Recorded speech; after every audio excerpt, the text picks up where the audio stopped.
সবাই পারে না, তুমি পেরেছো। মানুষটি কয়েক সেকেন্ড অপেক্ষা করে বলল, আমি কবচটি নিতে এসেছি বাবা।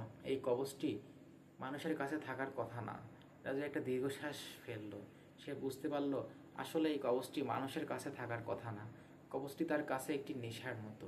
সে সারাক্ষণ অপেক্ষা করে থাকে কখন রাত হবে আর কখন সে হাতের মুঠোয় চেপে ধরে পরবাস্তব জগতে উকি দেবে, কখন সেই জগতের রহস্যময় ছায়ামূর্তিদের সাথে কথা বলবে।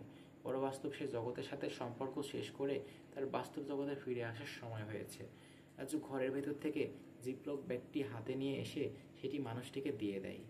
দীর্ঘদেহী মানুষ কিংবা প্রাণীটি সেটি হাতে নিয়ে বলল, আবার যদি দরকার হয় আমি সেটা কোনো মানুষের কাছে নিয়ে যাব। আপনি মানুষ না, আমাকে এরা জিজ্ঞেস না করলেও পারতে বাবা। দরজাটা বন্ধ করে দাও। ঘুমা বাবা, অনেক রাত হয়েছে। রাজু ভেতরে ঢুকে দরজা বন্ধ করলো। হঠাৎ করে বুঝতে পারলো আসলে তার চোখে ঘুম আসতে। গভীর ঘুম, গভীর ঘুম, গভীর ঘুম।